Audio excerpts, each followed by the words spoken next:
Բարև ձեզ հարգելի քաղաքացիներ,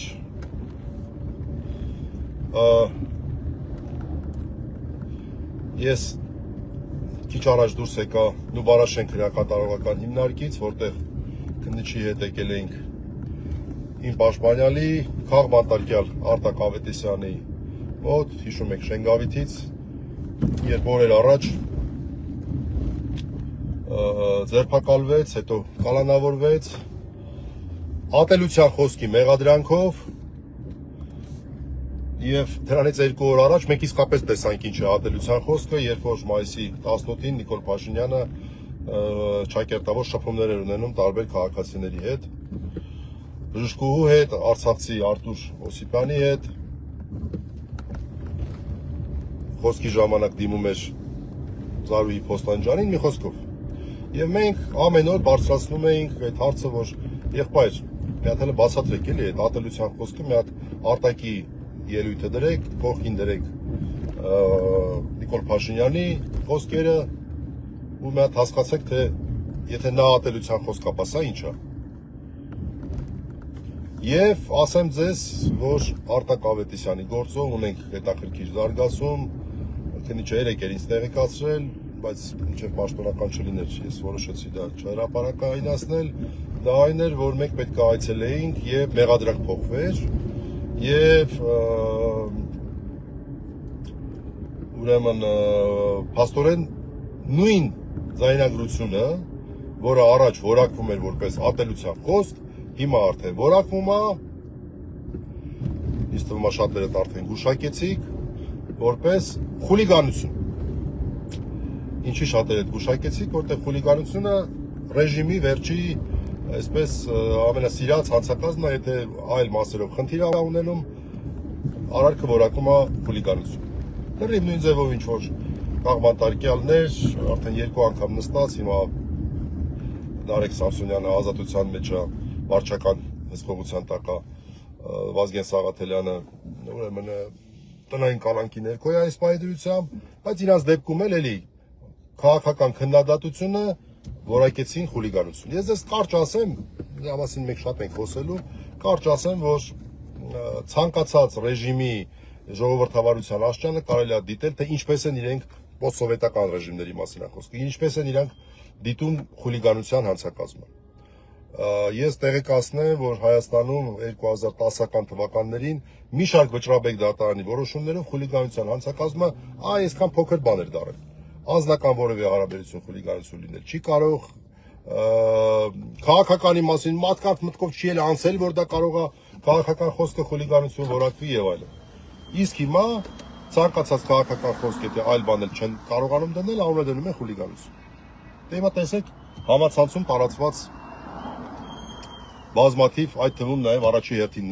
հերթին Նիկոլին պաշտպանողների խոսքը։ Տասնյակ օրինակներ անդադ բերում է։ Դա խուլիգանություն չի, դա երբեք խուլիգանություն չի դիտվելու, բայց քննադատական խոսքը իհարկե դիտվելու է խուլիգանություն։ Եվ այսպես վերավորակում իրականացվեց, այն պատճառով որ մենք անդադ խոսում ենք, նաև դուրս ենք ուղարկում, միջազգային մեր գործընկերներին ենք ուղարկում, ես չգիտեմ, այնտեղից է հասել, իրանք են մտածել, բայց որոշել են շարի սփորձանքից հեռու ատելության խոսքի հանցակազմը հանել Արտակի վրայից, դրա փոխարեն դնել խուլիգանության հանցակազմ։ Ավարտ հայտնեց այսօր նաև քննիչը, անսպասելի չէր մեր համար, մենք ենթադրում էինք, քանի որ 1 ամսյա կալանք է Արտակին տրված, պետք է շուտ հայտնեին ավարտը, որպեսզի շուտ հասցնեին գործը ուղարկել դատարան, այսօր ավարտը հայտնեցին, շուտով գործը կհայտնվի դատարանում, հավանաբար ընտրություններից անմիջապես հետո 8-9-10 այդ օրերին եմ ավելի շատ կանխատեսում, որ առաջի դատական նիստը կլինի, հիշեցնեմ, որ Արտակը 2 անչափահաս երեխաներ ունի, կինը սպասում է 4-րդ բալիկին, 1 չափահաս, 2 անչափահաս երեխաներ ունի, կինը սպասում է ուրեմն Արտակի 4-րդ բալիկին, և նրա արածը հանրությանը հայտնի է, այսինքն տեսագրությունը առկա է, կարող եք տեսնել, թե դա ինչ է իրենից ներկայացնում։ Կարող է մարդիկ ասեն, որ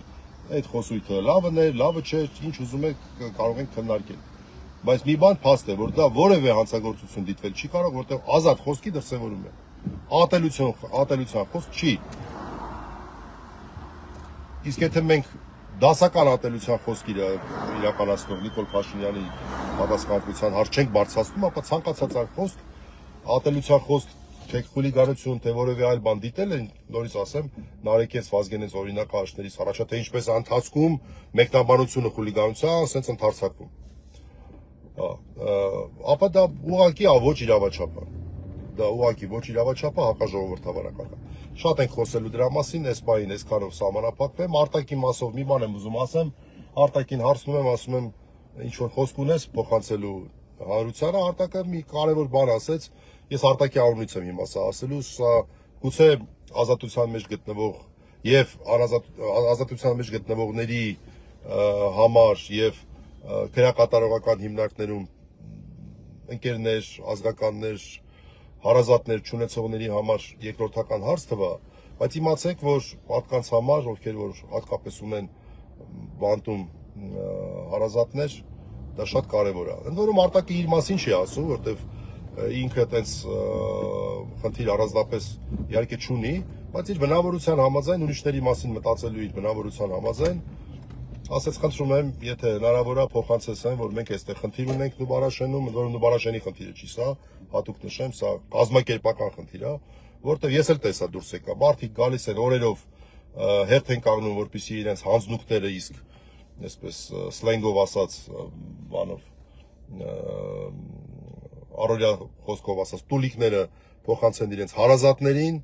եւ քանի որ ընդամենը մեկ պատուհան է, ինչքան էլ այդ ծառայողները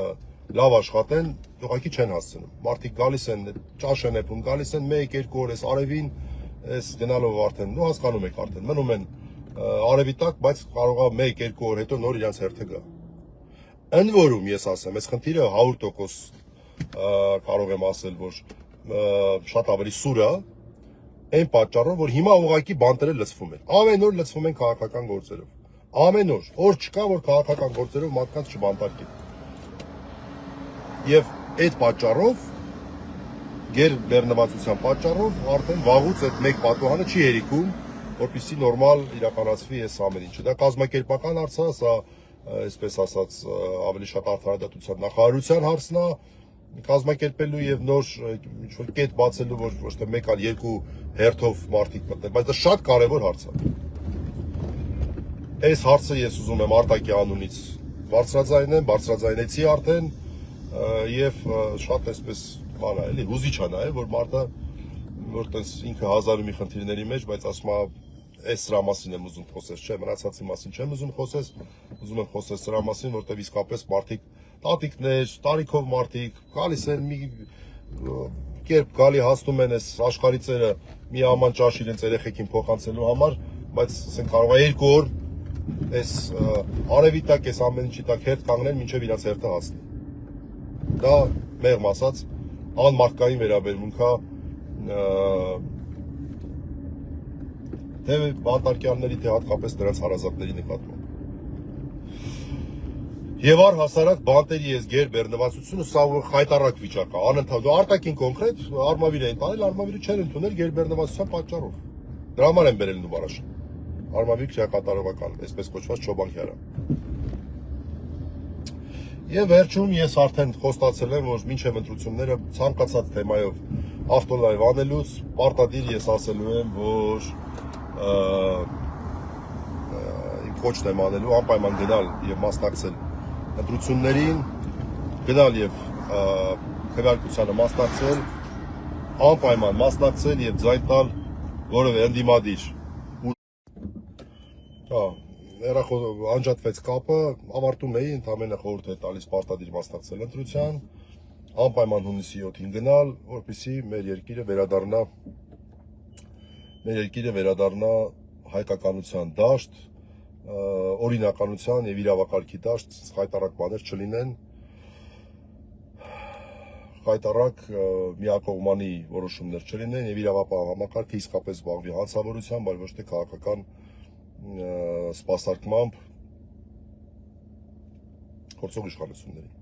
Այսքանը, շնորհակալություն, հաջողություն։